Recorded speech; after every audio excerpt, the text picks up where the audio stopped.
ผูกวีป้าเฮ็ดเองบ่นี่นะวีใหญ่ๆนี่เออ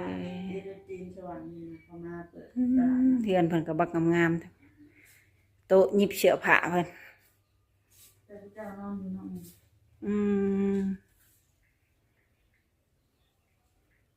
ประมาณนี้ทุกคนเอ้ยมันนี่มาลิ้นอยู่เพื่อนเพิ่นถ่ายให้ FC เบิ่งก่อนเนาะ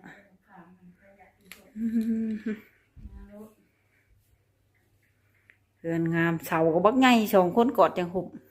จ้าเขาเห็นแต่เสาละ500,000เออบ่แม่นละนั่นเลยพยายามมันฮัก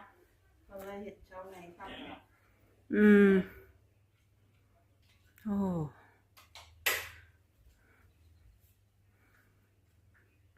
มีแต่เครื่องประดิษฐ์ฉางเนาะจ้างเนาะวันนี้เนาะอืมจ้างเนาะสัมภาษณ์มันเป็นเฮือน2 ชั้นเนาะโอ้ยเฮือนหลังบักใหญ่อยู่ผู้เดียวอยู่กับลูกผู้หนึงเนาะอยู่กับลูกชายเพิ่นมาเบิ่งทางหลังบ้านเพิ่นว้ามะขาม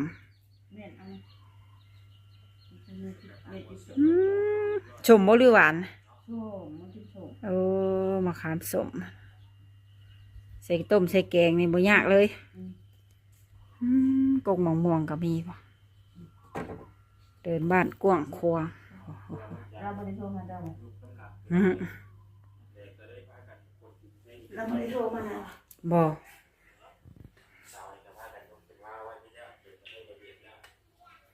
เอาเด้อของลำไยเก็บไปกินบอกว่าเอาไปนะมาส่งยังไงป้าเลยบอกใช่ถุงนี่ใช่ถุงไม้เพิ่นสำหอพระชาติเอาพวกคานที่แม่ดูนี่ทุกคนเห็นเพิ่นต่อออกมาทางนี้งามเกี่ยงสะอาดงามตาเลยหลังบักไง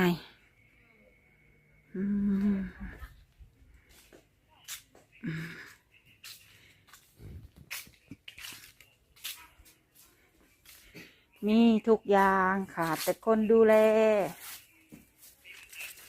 เราจะไปแม่นมาขามให้อีกได้ปะมีอยู่บ่ไม่เสะ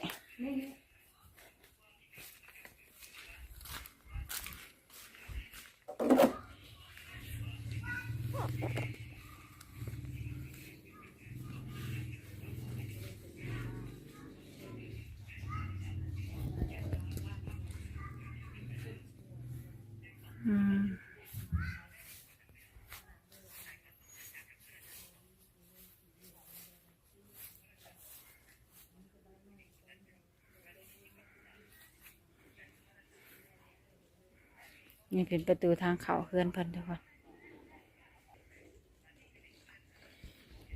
สบายดี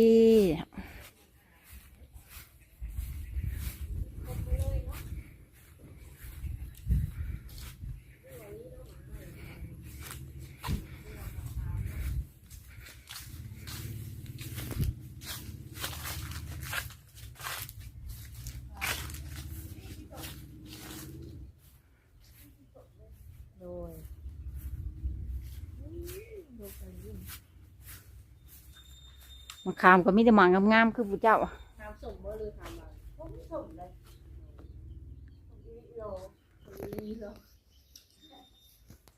มีแต่หมากตุ้ยๆโค้งโอ้เก็บเอามาจังได้ไว้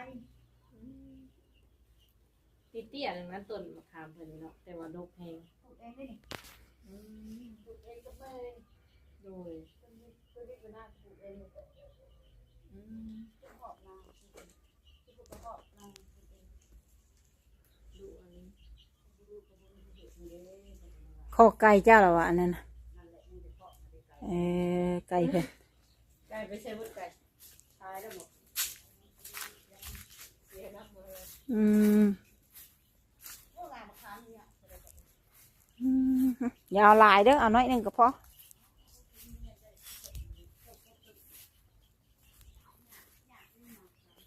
อืมขอกไก่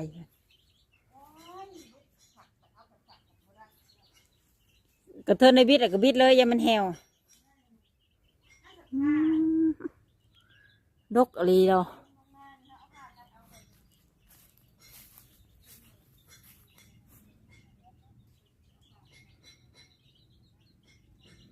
มีต้นกล้วยต้นอ้อยอุดมสมบูรณ์ก็จะประมาณนี้เนาะทุกคนแม่นมะขามซอยกันว่าพอแล้วเอางาเดียวนั่นก็เหลือแล้ว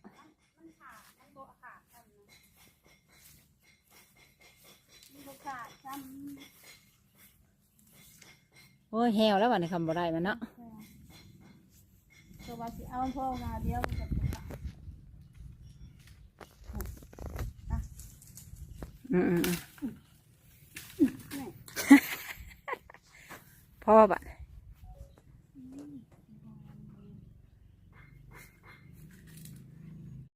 โดยสบายดี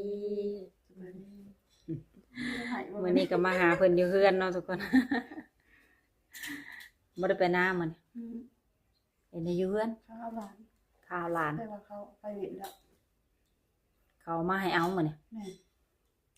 จักมื้อแล้วเอาหลาน ค่ะกับมื้อนี้กับบ้านนี้ 2 มื้อเนาะ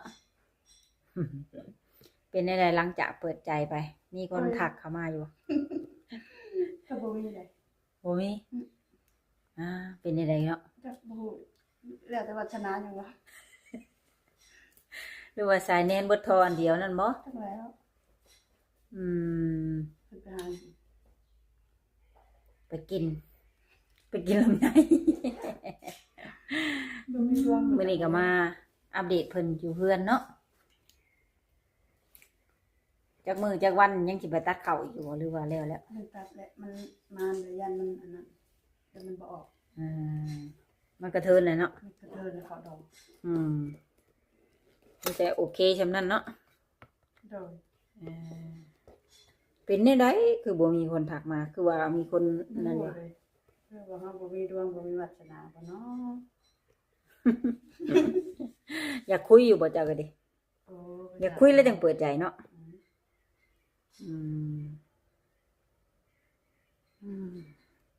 ตั้งระบ่ลายอะ ตั้งแล้วแต่มันบ่เห็นเขาเลยจับไปจักปีสัง โทรศัพท์ก็ บ่เห็นหยังเลย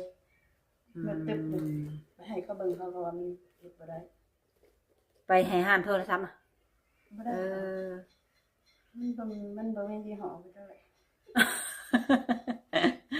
ยันมันอันนั้น เข้าไปเบิ่งอยู่บ่คลิปเจ้าของ เบิ่งอยู่ ก็ คิดอะไรคิดรักอายบ่หรือว่าอะไร ก็ธรรมดา อย่าหัวตัวเอง บ่ได้ว่าไปจังก็ธรรมดาเพิ่นถามเขาก็ว่าไปตามเพิ่นถาม เลย เขาก็บ่ได้เฮ็ดอิหยัง อันนี้แม่นเฮือนกกเฮือนเข้าแตกสร้างสากับผัว กับผัว อ๋อ เพิ่นก็บ่ได้อยู่นำเพิ่นไปปะแล้ว ป้าให้อยู่ผู้เดียวโดดเดี่ยวเปลี่ยวใจ ลูก หลังมากใหญ่เนาะ โดยอยู่คนละแจ้ง จักหลังจักหลังเฮือนจัง สองนะ หลังเดียว แค่สิว่าสอง อันนั้นกระเทิบมันเนาะ โทษมันน่ะ ต่อกันอยู่คือ เก่า เก่า ไว้รถ บ่ไว้รถไว้ล่างไว้เครื่องไว้ของติ โดย เขาก็ไว้เฮือนบ่หรือมีเหล้าต่างหาก เข้ากับกองอยู่นั่น อืม ใส่เปาแล้วกองเลี้ยงเนี่ย ใส่กระเป๋าแล้วก็เก็บไว้ห้องหั่น โดย บัดอันรถไถนาได้มีบ่ อยู่ในน่ะ รถไถนาก็มี เจ้าสิมาถ่ายบ่ แสดงว่าหน้าก็มีรถไถนาก็มีเนาะ ครบแล้ว แต่ว่า มีแต่ผู้บ่าว บ่มีแต่ผู้บ่าวบ่มีแต่คน ผู้พาผู้นำครอบครัว บ่มีคนฮู้ใจเนาะ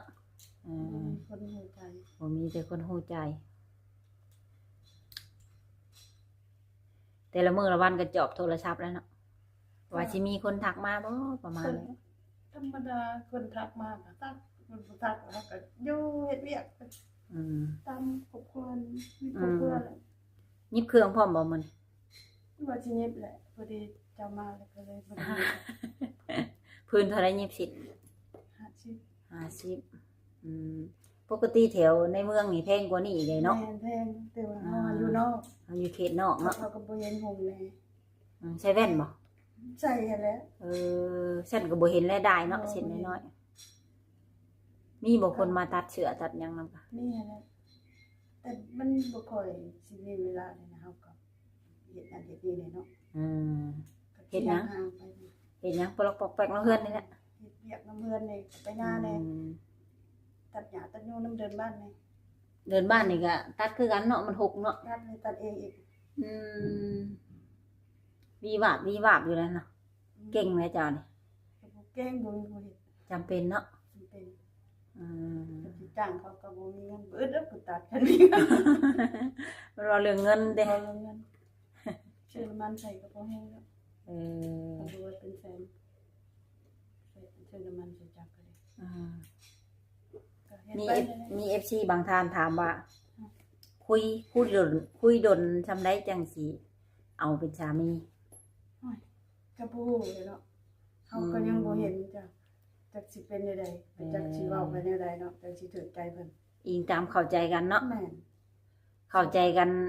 มื้อใดก็แม่นมื้อนั้นเลยเนาะ สิว่าโอ้ยอยากได้ได้ บ่ เฮาก็ เอ บ่ อ อันนั้นดอกมันก็บ่ได้ดอกบ่ฮอดมื้อเนาะ อยู่ผู้เดียว แต่ละมื้อนี่ชำว่าบ่ได้ปากเลยเนาะปากน้อย ปากน้อย ๆจะคิดปากไผปากเลยเขาสิว่าพี่บ้าแล้วอยู่เพิ่นผู้เดียวปาก ๆแม่นเลยแต่ก็ เหงา เขาก็อยู่เขา ก็ เค อยู่ ยเลยนะเคยแล้ว มีแต่ลูกผู้ออกเฮือนได้บ่เขามาลิ้นนำบ่ เมื่อคืนนี่ก็มานอนนำแม่ เออ เขาหาก็ไปวันหนึงนี่นะ ลูกสาว เจ้า เอาลูกน้อยมาลิ้นน้ำพร้อมแล้วก็มานอนเป็นหมู่แม่ นอนนำแม่ เออ ทำจังได๋เขาก็มา หากเขามีเพื่อนเขาแล้ว เขามานอนนำซื่อ มานอน ๆมานอนเป็นเพื่อนแม่ แม่น อืมกินข้าวกินน้ำกับหยังมัน ชื่ออันนะน้ำเจ้า ชื่ออันน้ำรถต้องแต่งเนาะ บ่ชื่อน้ำเจ้า ของกินชุบ บ่ชื่อสินมาลาบเอง เออชื่อเนื้อเนาะภาษาไทยชื่อเนื้อมาลาบเองสไตล์ แม่น กันว่าเพิ่นก็ฮู้แล้วเนาะ อ่า แล้วมาส่งให้แต่เช้า อืมพอได้กิน เขาได้กินอยู่ โลหนึ่งนี่กุ้มเพิ่งเติบ ต้อง2-3มื้อแล้วว่ามีไผบ่ตั้งสิกินแต่สิเนาะมันเกิดกับบ่เกลียดเข้ามาหลอกขายนะแบบอาหารบ้านๆเฮาหั่นแหละเปลี่ยน เจ้านี้มากินอาหารประเภทแบบใด บางมื้อก็กิโล กิโล บางมื้อก็กบเขียด กินอาหารแบบบ้านเฮาเนี่ย แบ นะ แบบบ้านเฮาแหละ หมูกระทะกะทิก็ได้กินนะ บ่ อ่า บ่มีเงินซื้อ เคยได้ยินแต่โมว่าอ๋อบ่เคยได้กิน ก็ได้กินอยู่บางเทื่อก็ลูกซื้อมาให้ อืม แต่มันบ่พอสิได้ไปนะ ก็พอมีได้กินอยู่เนาะ ได้กินอยู่ลูกซื้อมาไว้ในตู้ อืม กินมันก็บ่เบิดดอก อืม ซื้อสุดหนึงก็2-3เทื่อของผู้เดียว อืม บ่จักแน่สิว่าเนาะ คน มีบุญมีงานนี่ช่งเจียกไปลิ้นไปเที่ยวน้ำหมู่ อ แท้ ด จ้ะ อยากแต่บ่มีเงินบ่ได้ไป ช่งสิแบบไปฟ้อนไปหยังให้ตัวเอง บ่เคยผ่อนจักเทื่อ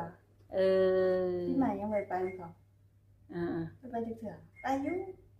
เล็กๆน้อยๆแล้วก็มาบ่ได้กินเหล้ากิน ๆ เบี เอย ร์ อคนบ่กินเหล้าบ่กินเบียร์นี่มันก็บ่อยากม่วนปานใดเนาะ ก็อยากรู้แต่ผัวสั่งเงินได้จ้ะ เออก่อนเพิ่นสิเสียน่ะเพิ่นสั่งไว้ว่าแน่ใด บ่ให้ เนาะ กินเหล้ากินเบียร์ เออ ให้เฮ็ดหน้าสนุกกิน แล้วเจ้าก็เฮ็ดตามเพิ่นบอก ได้จำเนี่ยอย่ามันผิดกติกาเพิ่น อย่ามันผิดกฎเพิ่น อื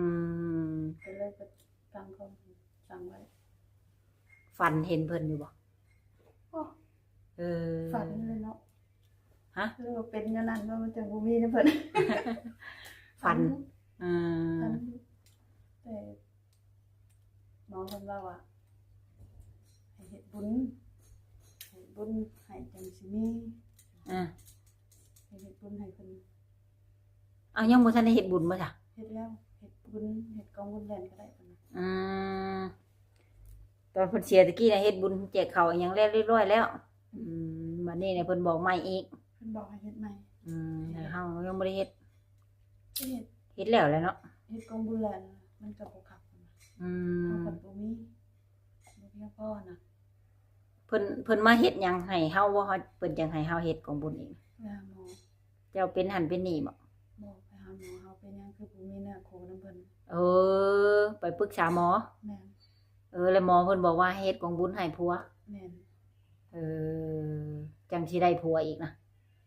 อืม ให้เพิ่นไปเพิ่นเป็นห่วงเป็นใย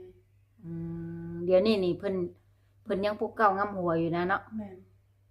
เอ เพิ่นยังลอยหัวไปอยู่ เพิ่นยังบ่ปะบ่ปล่อย ถ้ามีผู้ถูกใจเพิ่นก็ให้เอาบ่มีผู้ถูกใจเพิ่นก็บ่ปล่อยเพิ่นน่ะ เอ หมอทวงเนาะเขาก็บ่เห็นหมอทวง ซั่นบ่จักซะเนาะยอดวิวขึ้นตั้งว่าเป็นหมื่นยังบ่มีผู้ทักเข้ามาเนาะ สงสัย คือผู้ใดว่าขอช่องทางหน่อยเด้อช่องทางหน่อยเด้อหาบ่เห็นทัก ใช่ เข้า ไหม มา เนาะ อืม ไปแต่อีตนตัวเองเนาะ ก็ ไปแต่อีตนตัวเองนะ หรือว่าเรายืนบังไว้อยู่บ่เนาะ จังเลย จังบ่มีคนทักเข้ามาเนาะ คันเฮ็ดบุญเฮ็ดศีลเลยสิได้เพาะเพิ่นน่ะ เออ เพิ่นอยากไปเกิดมาให้ได้แล้ว เพิ่นท่วงแต่โดนบ่หลายปีแล้วบ่ บางแรกนะ ของยามแรงปีนี้นี่คำบ่เฮ็ดบุญให้เพิ่นเลยก็บ่เห็น อืม เฮาก็บ่แม่นว่าสิรู้ดอกแต่บ่ได้หาหมอเลยทวงเป็นหยังเฮาบ่มีเงินคู่นำเพิ่น อืม พอมีครูมีครีมในเรือนในซ่านซั่นฮะ อืม ก็เพิ่นว่าเฮ็ดบุญให้เด้อกันจักได้ก็เฮ็ดบุญให้กับแบบนี้แหละกับแบบนี้แหละบ่มีดอก อยู่เปรี้ยวไปวันนี้นะเต้ก็คิดว่ายังสิเฮ็ดอยู่บ่นี่คันมีเงินมีคำ ฉันเพิ่นเฮ็ดก็มีเงินเฮ็ดก็เฮ็ดแล้วเนาะ อืม พอสิเปิดทางให้ก็ยังบ่มีคือบ่เปิดนี่เนาะเป็นปิดๆบังๆอยู่เนาะ แม่นหลายคนเนาะ หลายคนนั่นน่ะ แต่บ่เห็นเนาะ บ่เข้ามาเนาะแบบป่าบ่ลงต้อนนี่นะ ปลาเบิ่งตอน ปลานั้นยุบๆอยู่น้ำปากสอดนะมันทำบ่เข้าต้อน มีแนวบัง จาก บ่เชื่ออย่าลบหลู่เนาะ แบบมันบ่เข้าสอดมันบ่เข้าต้อนเฮานะ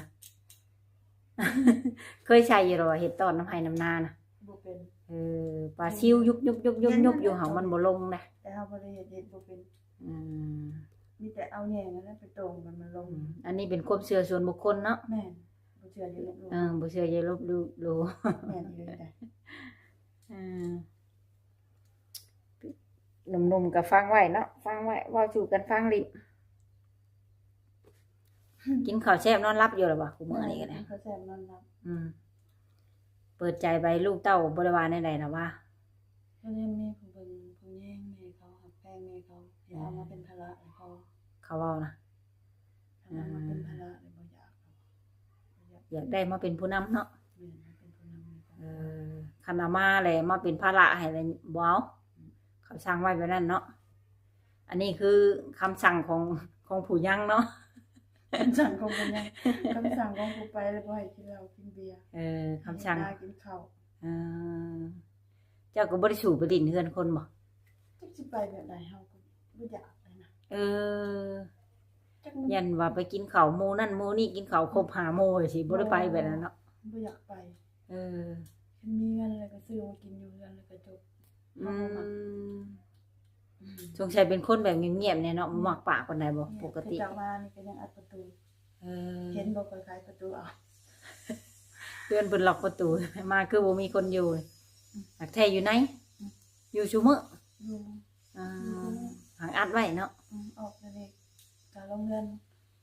นอกเช้าอยู่ลุมนะ เออ เพราะว่าเฮาบ่ค่อยไปนะจักสิไปแบบใดเพื่อนเฮาผัดบ่มีคน ไปกับแบบนึงมันจะเป็นแบบนึง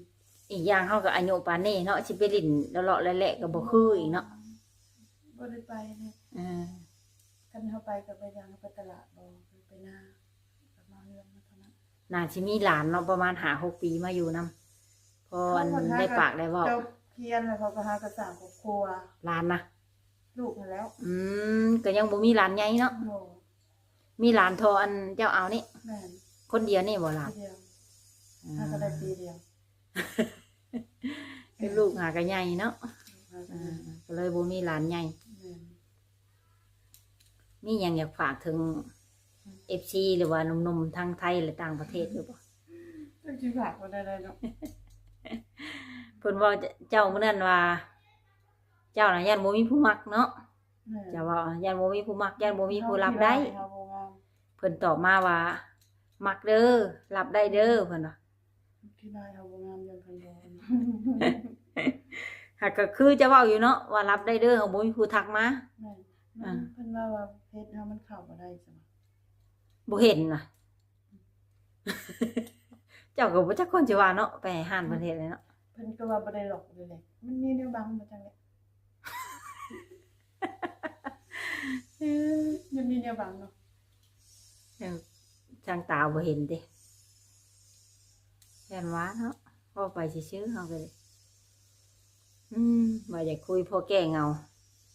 อยู่เฮือนผู้เดียว ให้เขาอยากมาหาพระนำเฮาเนาะ ภาระไปจัง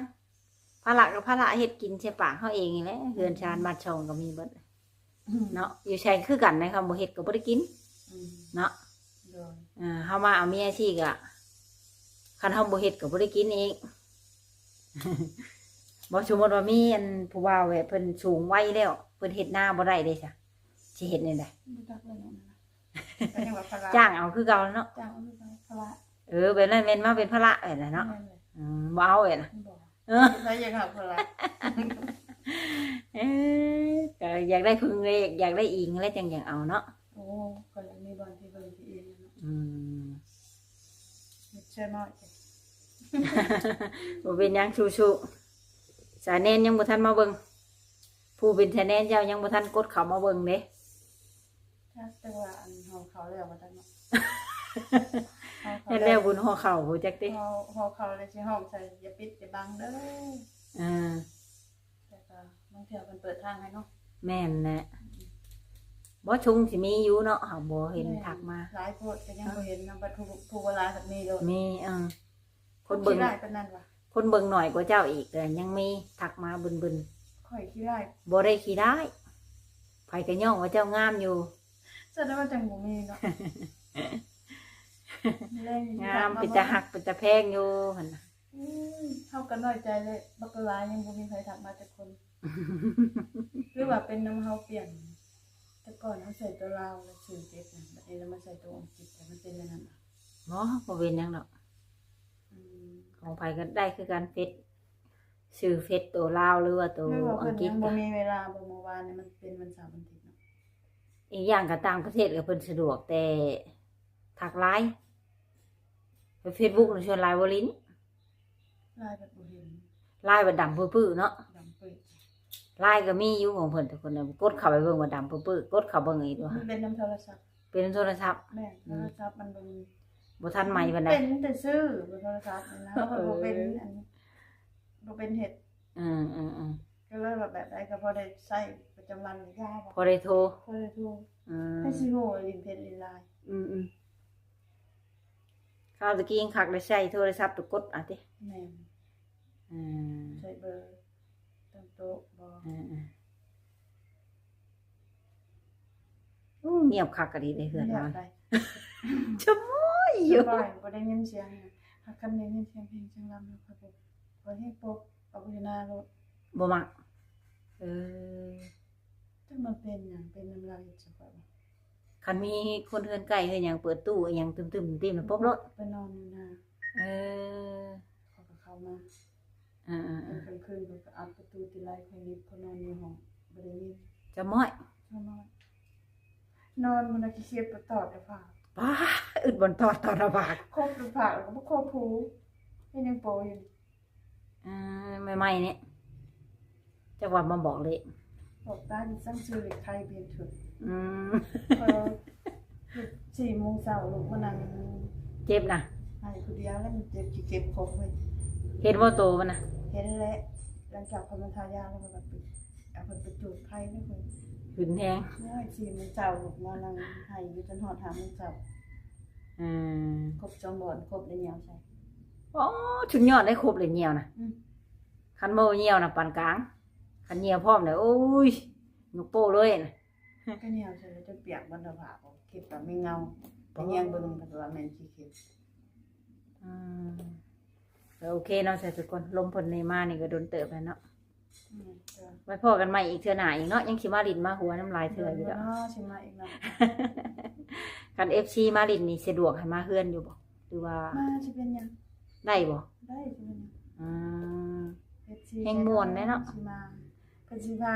เปิดเพลงพรบ่น้อยเด็กเบิ่งค่อยพรบ่ ปกติแล้วถามอีหลีเคยฟ้อนระวงอยู่บ่ เคยแต่ผัวหยัง เคยแต่ข้าวผัวยังบ่ เพิ่นพาไป เออ กับ ไปเนาะ เมาก็ได้ผัวเบิ่งบัดนี้มาเมาตอนนี้ไผสิเบิ่ง ไปสิเบิ่งบ้านบ่มีผู้เบิ่งเนาะ ตามเพิ่นยังเพิ่นก็พาไปงานนั้นงานนี้เด้เดี๋ยวนี้ไผสิพาไป เมื่อก่อนน่ะผัวเป็นพนักงาน แม่ อืม เป็นพนักงานเพิ่นก็ได้ รุ่นใหญ่เติบแล้วเนาะ ใหญ่แล้ว เป็นทหาร เป็นทหาร วันนี้เพิ่นเสียไปก็เป็นโฉดมานี่ก็10กว่าปีแล้ว เพิ่นบ่กว่าเนาะ โอ้ จนบ่จื้อ จนบ่ชื่อ อืมโอเคโอเคเดี๋ยวไว้พบกันใหม่อีกเท่านะสำหรับคลิปนี้ก็สิได้กล่าวคำว่าสบายดี โชคดีเด้อ เลย